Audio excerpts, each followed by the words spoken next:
അച്ഛാ, സ്കൂളിൽ നിന്ന് ടൂറ് പോകുന്നുണ്ട്. ഞാനും പൊയ്ക്കോട്ടെ? വേണ്ട, നമുക്ക് വലുതാവുമ്പോ പോവാട്ടോ. അമ്മേ, കോളേജിന് നാളെ ടൂറ് പോകുന്നുണ്ട്. എനിക്ക് പൈസ തരുമോ? നിന്റെ കല്യാണം കഴിയുമ്പോ കെട്ടിയോൻ ഇഷ്ടമുള്ള സ്ഥലത്ത് കറങ്ങാൻ കൊണ്ടുപോകും. അടുത്ത ആഴ്ച പെണ്ണ് കാണാൻ ഒരു കൂട്ടർ വരുന്നുണ്ട്.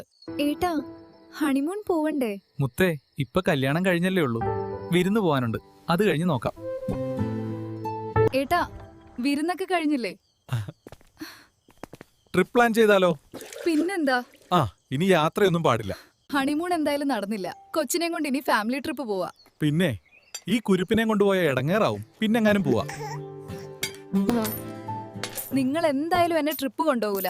എനിക്ക് എന്തെങ്കിലും ചെയ്യാൻ പറ്റുമോ നോക്കട്ടെ. ഓ പിന്നെ, നീ കൊച്ചിനെ വേഗം സ്കൂൾ വിടാൻ നോക്ക്.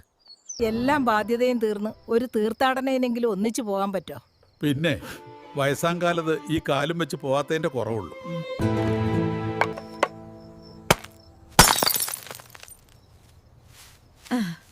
ഇനി ഏതവനാടാ എന്നെ തടയാനുള്ളേ? ഞാൻ ഇനി പോവുക അങ്ങ് വേൾഡ് ട്രിപ്പിന്.